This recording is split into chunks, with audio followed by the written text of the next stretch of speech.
नमस्कार। खबर बिहार का वक्त, मैं रविंद्र सिंह आपके साथ। बिहार में कोरोना का विस्फोट क्या हुआ? कई जिलों में लॉकडाउन का फैसला करना पड़ा है जिलाधिकारियों को। 3 जिलों में पूरी तरह से तालाबंदी करने का फैसला किया गया है। पटना में 7 दिनों के लिए लॉकडाउन लगाया जाएगा। 10 जुलाई से 16 जुलाई तक पटना में लॉकडाउन लगाने का फैसला किया गया है। वहीं भागलपुर में भी 7 दिनों के लिए लॉकडाउन लगाया जाएगा। पूरी तरह से जिले में तालाबंदी रहेगी। भागलपुर में 9 जुलाई से 15 जुलाई तक लॉकडाउन लगाया जाएगा। इसके अलावा नवादा में भी 3 दिनों का लॉकडाउन लगाया जाएगा। 9 जुलाई से 11 जुलाई तक नवादा में लॉकडाउन रहेगा। इस लॉकडाउन के दौरान जरूरी सेवाएं जारी रहेंगी, इसका फैसला किया गया है। वहीं बक्सर जिले में भी लॉकडाउन लगाने का फैसला जिलाधिकारी ने किया है। बक्सर में 3 दिनों के लिए लॉकडाउन लगाया जाएगा। 10 जुलाई से 12 जुलाई तक बक्सर में लॉकडाउन लगाया जाएगा। बेतिया में 9 जुलाई से लॉकडाउन लगाया जाएगा। तो मोतिहारी में 10 जुलाई से 14 जुलाई तक लॉकडाउन लगाने का फैसला किया गया है।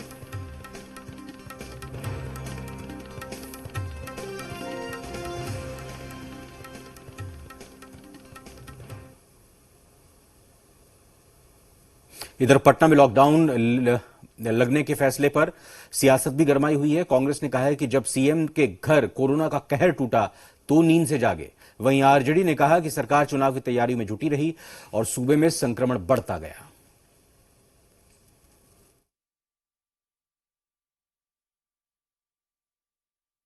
जब मुख्यमंत्री का घर प्रभावित हुआ कोरोना से, जब विधान परिषद के सभापति का घर हुआ प्रभावित कोरोना से, ऐसी स्थिति में सरकार की नींद खुलती है। सरकार की नींद तब क्यों नहीं खुलती है जब आम लोग कोरोना से प्रभावित हो रहे थे।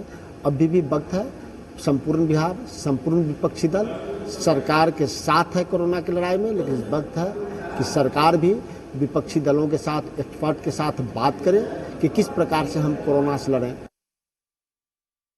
7 दिनों का लॉकडाउन का फैसला लिया गया है। ये सही कदम है, क्योंकि सरकार की लापरवाही का खामियाजा लोगों को भुगतना पड़ रहा है। हमारे नेता प्रतिपक्ष श्री तेजस्वी यादव जी ने बार बार सरकार को आगाह किया है कि कोरोना के मामले को हल्के में नहीं लेना चाहिए। लेकिन सरकार उधर चुनाव में व्यस्त है, इधर कोरोना विस्फोट का खतरा बिहार में बना हुआ है। अब हर जिले में लॉकडाउन का फैसला लेना पड़ रहा है। पटना में भी लॉकडाउन का फैसला लिया गया है और सख्ती से इसका पालन होना चाहिए। बिहार में कोरोना का विस्फोट हुआ है। राजधानी पटना में भी कोरोना का कहर टूटा है। राजधानी पटना में कोरोना के बढ़ते खतरे को देखते हुए फिर से लॉकडाउन लगाने का बड़ा फैसला लिया गया है। पटना के जिलाधिकारी कुमार रवि ने कोरोना वायरस की रोकथाम को लेकर 7 दिनों की लॉकडाउन की घोषणा की है। राजधानी पटना में लगातार मिल रहे कोरोना संक्रमित मरीजों को देखते हुए जिला प्रशासन ने 10 से 16 जुलाई तक शहर को लॉकडाउन करने की तैयारी कर ली है। डीएम कुमार रवि ने 7 दिनों के लिए लॉकडाउन लगाने का आदेश बुधवार शाम को जारी कर दिया। कोरोना वायरस की रोकथाम को लेकर यह बड़ा फैसला लिया गया है। राजधानी पटना में एक बार फिर से लॉकडाउन होने जा रहा है। इस वक्त पटना के डीएम कुमार रवि हमारे साथ मौजूद हैं। वही जानकारी देंगे कि ये लॉकडाउन कितने दिनों तक रहेगा और किस प्रकार के इसमें नियम लगाए गए हैं। सर, सबसे पहले ये बताएं कि जो लॉकडाउन है वो टोटल कितने दिनों का है? ये लॉकडाउन शुक्रवार यानी 10 तारीख से प्रारंभ होकर के 7 दिनों के लिए 16 तारीख तक इसको लागू किया गया है। और इसका मुख्य उद्देश्य है कि जो अनावश्यक भीड़ मार्केट या संस्थानों में सरकारी या प्राइवेट ऑफिसेज में लग रही हैं उस पर नियंत्रण पाया जा सके और जो चेन है कोरोना का, जो संक्रमण का चेन है, उसको ब्रेक किया जा सके। सर, ये जो 7 दिनों का लॉकडाउन टोटल रहेगा, इसमें सर जो बैंक हैं, जो दुकानें हैं, किस तरह की प्रतिबंध इसमें आप 7 दिन में लागू करने जा रहे हैं? इसमें जो एसेंशियल सेवाएं हैं उसको जारी रखा जाएगा। जैसे कि कोई यात्रा कर रहे हैं तो जो एयर सर्विसेज हैं, फ्लाइट सर्विसेज हैं, ट्रेन सर्विसेज हैं, पब्लिक ट्रांसपोर्ट की सर्विसेज हैं, ये सभी पूर्व की भांति जो हैं वो जारी रहेंगी। इसके अतिरिक्त जो ग्रोसरीज की शॉप हैं, जो दूध की है, सब्जी की मार्केट है, फल है, किराने की दुकानें हैं, मंडी है, ये सब सभी जारी रहेंगी। इसके अतिरिक्त जितने भी प्राइवेट नर्सिंग होम्स हैं, हॉस्पिटल्स हैं, वो सभी पूर्व की भांति खुलेगी और जो इम्पोर्टेंट गवर्नमेंट सर्विसेज हैं उसको भी इसमें जारी रखा गया। क्या प्रसन्न फिरोज के साथ प्रीतम कुमार, जी मीडिया, पटना। कोरोना के बढ़ते संक्रमण को देखते हुए राजधानी में फिर से लॉकडाउन लगाने का फैसला किया गया है। इस फैसले का सभी दलों ने स्वागत किया है। तो केंद्र सरकार के कार्यालय इस दौरान बंद रहेंगे। नियम में क्या क्या है ये बताते चलें आपको। राज्य सरकार के दफ्तर बंद रहेंगे। इसके अलावा जो नए नियम हैं इन लॉकडाउन पीरियड के दौरान, उसके बारे में आपको हम लगातार बता रहे हैं। डिफेंस, पुलिस फोर्स, आपदा प्रबंधन से जुड़े हुए कर्मियों को छूट होगी, यानी वो आवाजाही कर सकते हैं, इन ऑफिसेज में वो जा सकते हैं, अपने काम कर सकते हैं। अस्पताल और स्वास्थ्य सेवाओं से जुड़े कर्मचारियों को भी लॉकडाउन में राहत दी गई है, वो काम पर जा सकते हैं। बैंक और एटीएम में काम करने वाले कर्मियों को भी छूट रहेगी, उनको भी एसेंशियल सर्विसेज में रखा गया है। ट्रेन, फ्लाइट या बस से सफर करने वाले प्रीपेड टैक्सी का इस्तेमाल करेंगे। राशन, फल और सब्जी की दुकानें खुलेंगी, यहां से आप अपना सामान खरीद सकते हैं, लेकिन सोशल डिस्टेंसिंग का ख्याल रखते हुए भीड़ नहीं लगानी है बिल्कुल भी। डेयरी यानी दूध की दुकानें, जानवरों का चारा, मीट की दुकानें खुली रहेंगी। दुकानों का टाइम जो है वो भी आप जरा नोट कर लीजिए। 6 बजे से लेकर 10 बजे तक, सुबह 6 से 10 बजे तक 4 घंटे ये रहेगी, और फिर उसके बाद शाम को 7 बजे से ये वक्त है। ई कॉमर्स से सामान की डिलीवरी जारी रहेगी। पेट्रोल पंप चालू रहेंगे और घरेलू सिलेंडर की डिलीवरी भी होगी।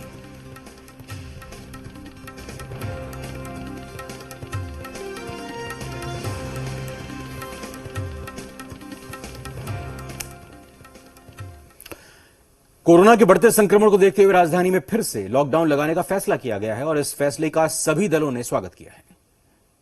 आज पटना जिला के कलेक्टर ने निर्णय लिया है लॉकडाउन का 16 तारीख तक बढ़ाया है उन्होंने कि लॉकडाउन 16 जुलाई तक रहेंगे। तो मेरा मानना है कि और भी जिले, निकटवर्ती जिले जहां संक्रमण कहीं न कहीं बढ़ता जा रहा है, हर प्रखंडों को अपने आगोश में ले चुका है, सरकारी दफ्तरों को अपने आगोश में ले चुका है। तो इन परिस्थितियों में इसका एक माध्यम एक ही है, वो लॉकडाउन।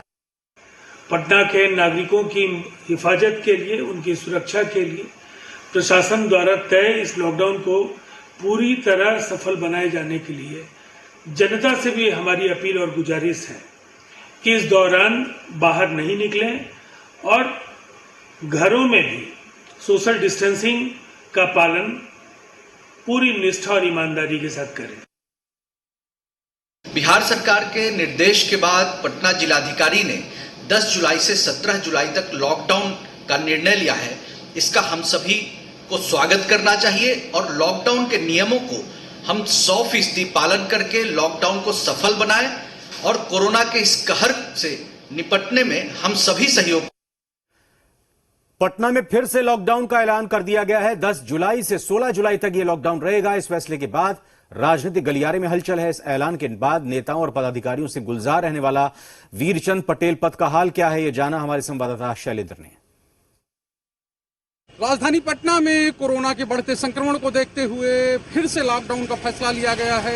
ये 1 सप्ताह का लॉकडाउन होगा और जो पहले लॉकडाउन हुआ था, लॉकडाउन 1, लॉकडाउन 2 में उसी तरह की जो पाबंदियां हैं वो रहेंगी। और साफ तौर पे है कि अभी अनलॉक 2 चल रहा है। 10 तारीख से 16 तारीख तक लॉकडाउन होगा और इसके बीच में किस तरह से राजनीतिक गतिविधियां बढ़ी हैं, हम ये एक तस्वीर दिखाने की कोशिश करते हैं कि किस तरह से ये जो वीरचंद पटेल मार्ग है और यहाँ पर ये कहें कि तीनों जो प्रमुख दल हैं उनके दफ्तर हैं और इन दफ्तरों में किस तरह की चहल पहल है ये गाड़ियों से ही पता चलता है। चाहे राजद का दफ्तर हो, चाहे जेडीयू का दफ्तर हो। हालांकि वहाँ पर कुछ लोगों की संख्या कम है, लेकिन भाजपा में जो मीटिंगों का दौर चल रहा है और क्षेत्रीय बैठकें चल रही हैं, उनमें आज 9 जिलों के जो कार्यकर्ता हैं, सक्रिय कार्यकर्ता हैं, उनकी बैठक हो रही है और उन लोग जो 9 जिलों के लोग आए हुए उससे एक तस्वीर दिख रही है कि किस तरह से जो संक्रमण है वो बढ़ा है। और साफ तौर पे है कि इस संक्रमण की वजह से ही प्रशासन फिर से उसको लॉकडाउन का फैसला लेना पड़ा है। कैमरामैन जितेंद्र झा के साथ शैलेंद्र, जी मीडिया, पटना। भागलपुर में भी फिर से लॉकडाउन लगाने का फैसला किया गया है। भागलपुर में 5 दिनों के लिए लॉकडाउन लगाया गया है। इसका फैसला डीएम प्रणव कुमार ने लिया। 9 जुलाई को सुबह 6 बजे से 13 जुलाई तक जिले में लॉकडाउन लागू रहेगा। इस दौरान जरूरी सेवाएं चालू रहेंगी। राशन और दवा दुकानें, सरकारी कार्यालय, एटीएम, बैंक, दूध और पत्रकारों को छूट दी गई है। बेवजह बाहर निकलने वाले लोगों पर जुर्माना लगाया जाएगा।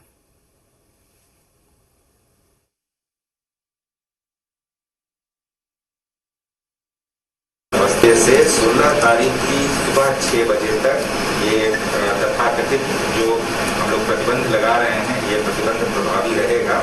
और इसमें दुकानों के खुलने का समय भी निर्धारित कर दिया गया है। विशेष रूप से 2 चीज़ों के दुकानों के खुलने की बात आती है, किराने की और सब्जी की। इसके अतिरिक्त अन्य दुकानों के खुलने के समय पर कोई प्रतिबंध नहीं है, जो दवा की दुकानें हैं। बाकी सभी तरह की दुकानें बंद रहेंगी। सिर्फ जो एग्जेम्प्टेड श्रेणी है वो सब्जी की दुकान है और आपको किराने की दुकान है। कल 9 तारीख के सुबह 6 बजे से लेकर के 16 तारीख के सुबह 6 बजे तक शहरी क्षेत्र में, भागलपुर के शहरी क्षेत्र में लॉकडाउन, पूर्ण लॉकडाउन लगाया जाना है। इसके लिए जो स्थान चिन्हित कर लिया गया है, जहाँ पे पुलिस पदाधिकारी और पुलिस बल की प्रतिनियुक्ति की जा रही है और साथ ही साथ एक महत्वपूर्ण स्थानों पर मजिस्ट्रेट की प्रतिनियुक्ति की जा रही है। 6 जिलों में तो जिला प्रशासन ने लॉकडाउन का फैसला किया है, लेकिन सासाराम में सर्राफा कारोबारियों ने अपनी दुकानों को बंद रखने का फैसला किया है। दरअसल सासाराम में भी कोरोना का संक्रमण तेजी से फैला है, जिसे देखते हुए जिले के सर्राफा कारोबारियों ने 13 जुलाई तक अपनी दुकानें बंद रखने का फैसला किया है। सर्राफा कारोबारियों की माने तो अगर हालात ठीक नहीं हुए तो इसे आगे भी बढ़ाया जा सकता है।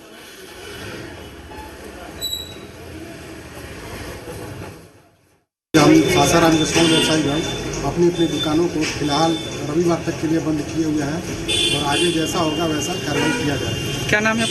अमिताभ सोनी, 100 व्यवसायी विभाग। बिहार में कोरोना विस्फोट हुआ है। पटना के एनएमसीएच में आज 5 कोरोना संक्रमितों की मौत हो गई, जिससे बिहार में कोरोना संक्रमण से मरने वालों की संख्या 100 से ज्यादा हो गई है। बिहार में आज सबसे ज्यादा 749 नए मामले सामने आए हैं, जिससे कोरोना संक्रमितों की कुल संख्या 13,274 पहुंच गई है। राजधानी पटना के लिए भी बुरी खबर है। आज यहां 235 नए मामले सामने आए हैं, जिससे पटना में संक्रमितों का अभी तक का आंकड़ा 13,051 पहुंच गया है। पटना के 235 मामलों में 50 से ज्यादा मामले सीएम आवास से जुड़े हैं। सीएम आवास में कोरोना संक्रमितों का आंकड़ा बढ़ सकता है, क्योंकि अभी कईयों की रिपोर्ट आनी बाकी है। सीएम आवास में तकरीबन 650 लोगों के सैंपल कोरोना जांच के लिए लिए जा चुके हैं। बिहार के लिए चिंता की बात यह है कि लगातार बढ़ रहे मामलों की वजह से यहां रिकवरी रेशो तेजी से घट रहा है और अब ये 75% से घटकर 72% पर ही सिमट गया है। बिहार में अभी तक 9,541 लोग ठीक हो चुके हैं। राजधानी पटना में कोरोना के बढ़ते संक्रमण से कोरोना अस्पतालों में मरीजों की संख्या लगातार बढ़ रही है, जिससे डॉक्टर और मरीजों को परेशानियों का सामना करना पड़ रहा है। वहीं कोरोना मरीजों की संख्या में इजाफा को देखते हुए पटना जिलाधिकारी के आदेश पर सिटी अनुमंडलाधिकारी राजेश रोशन ने कंगन घाट स्थित गुरुद्वारे के पर्यटक भवन में 150 बेड का आइसोलेशन वार्ड तैयार किया, जिसमें मरीजों की देखभाल और इलाज की व्यवस्था की गई है। इस आइसोलेशन वार्ड में गुरु गोविंद सिंह सदर अस्पताल के डॉक्टर तैनात किए गए हैं, जो कोरोना मरीजों का इलाज करेंगे। क्वारंटाइन सेंटर यहाँ पर्यटन विभाग द्वारा दिया हुआ जो कंगन घाट में जो भवन है उसको क्वारंटाइन आइसोलेशन सेंटर कर दिया गया। आइसोलेशन सेंटर है, जो पॉजिटिव मरीज है उनको यहाँ भर्ती किया जा रहा है और उनको जो है 2 वीक्स रख करके टेस्ट करा के जब नेगेटिव होंगे तो उनको जाने दिया जाएगा। मुंगेर में कोरोना का कहर जारी है। नगर निगम के उप नगर आयुक्त के कोरोना पॉजिटिव पाए जाने के बाद 10 जुलाई तक नगर निगम ऑफिस को बंद कर दिया गया है। साथ ही उपायुक्त के साथ जुड़े 15 कर्मियों की कोरोना जांच करवाई गई है। वहीं दूसरी ओर शहर में 5 जुलाई को कोरोना के संदिग्ध लक्षणों से मरने वाले आयुक्त ऑफिस के स्टाफ की रिपोर्ट भी पॉजिटिव आई है, जबकि उसके साथ काम करने वाले 2 और स्टाफ भी कोरोना पॉजिटिव मिले हैं। इसके बाद आयुक्त कार्यालय का 12 जुलाई तक के लिए बंद करने का फैसला लिया गया है। आयुक्त कार्यालय के 50 से ज्यादा स्टाफ होम क्वारंटीन में चल गए हैं। आपको बता दें कि मुंगेर में बुधवार को कोरोना के 24 नए मरीज आए हैं। कोरोना के माहौल में जी रहे हैं, कोरोना संक्रमित लोगों के बीच में जी रहे हैं, ऐसा नहीं समझ रहे हैं लोग, जिसके चलते उनको परेशानी हो रही है और ये परेशानियां धीरे धीरे बढ़ती चली जाएंगी। अगर लोग अभी भी सुरक्षित नहीं हुए और अभी भी सचेष्ट नहीं हुए तो ये बड़ा भयावह रूप लेगा। पदाधिकारी पॉजिटिव आए हैं और साथ में 3 कर्मियों में भी इसके लक्षण पाए गए हैं, तो हम लोगों ने सभी लोगों को जो उनके संपर्क में आए हैं, 15 लोग हैं, उनको आज हम लोगों ने हॉस्पिटल में टेस्ट के लिए भेजा है और उनकी टेस्ट भी की जा रही है। उसके अलावा शहर में भी कुछ मामले पाए जा रहे हैं। हम लोग सभी जगह फिर से सैनिटाइज करा रहे हैं बारकोटिंग पर। बेगूसराय में बुधवार को एक साथ 67 कोरोना पॉजिटिव मरीज सामने आए हैं, जिससे जिले में कुल मरीजों की संख्या 611 हो गई है। नए मरीजों में नावकोठी प्रखंड के 31 और सदर प्रखंड के 27 मरीज के अलावा बलिया प्रखंड के 2 और अन्य जगहों के मरीज शामिल हैं। अब तक जिले में 5 मरीजों की मौत कोरोना से हो चुकी है।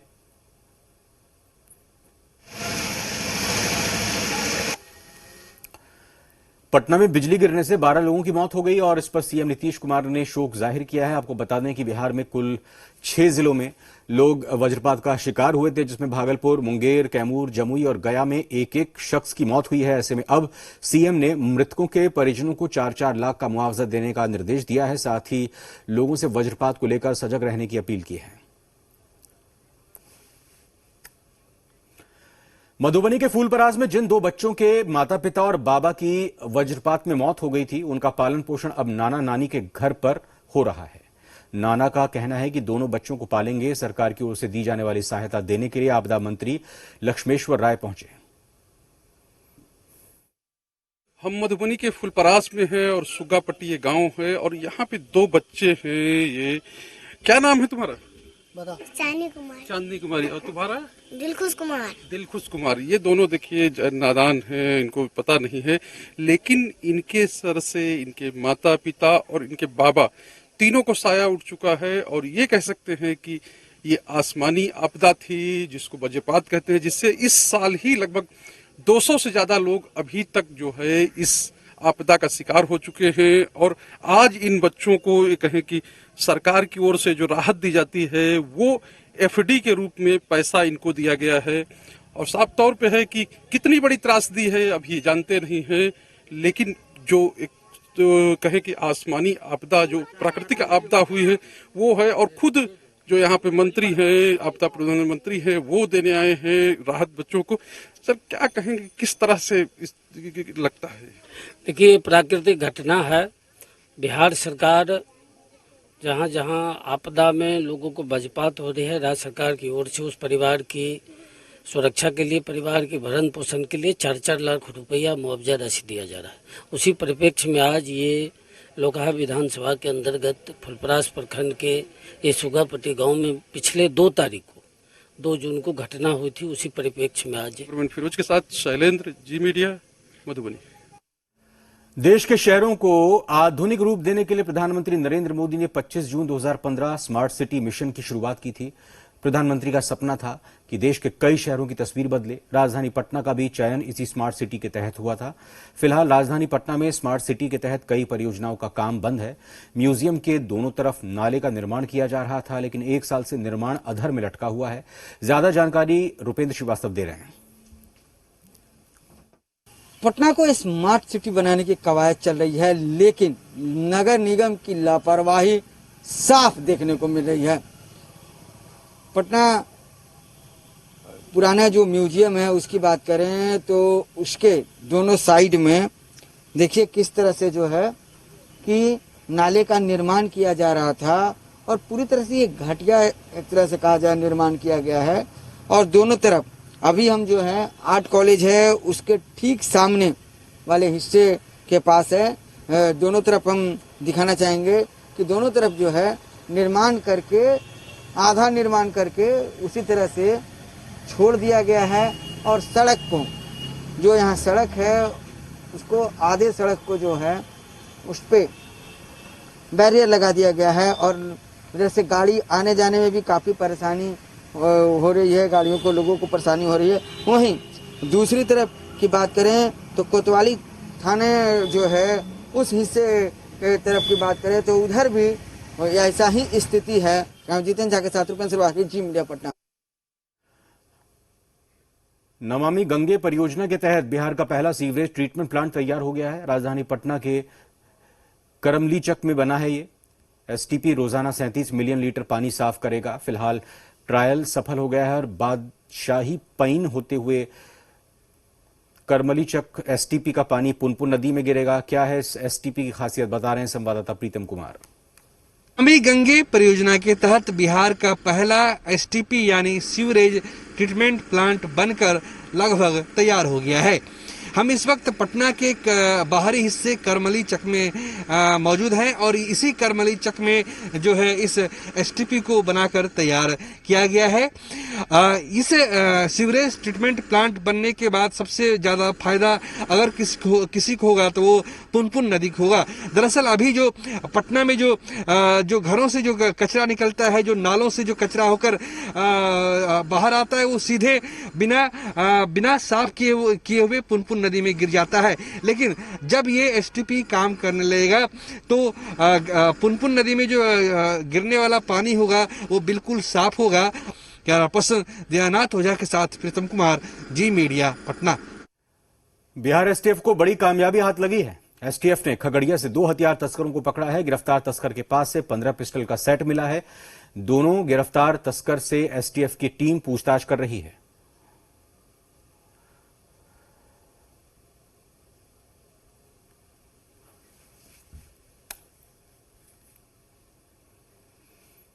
पटना में बाढ़ के पास पुलिस को बड़ी कामयाबी मिली है। पुलिस ने 2 हथियार तस्करों को पकड़ा है।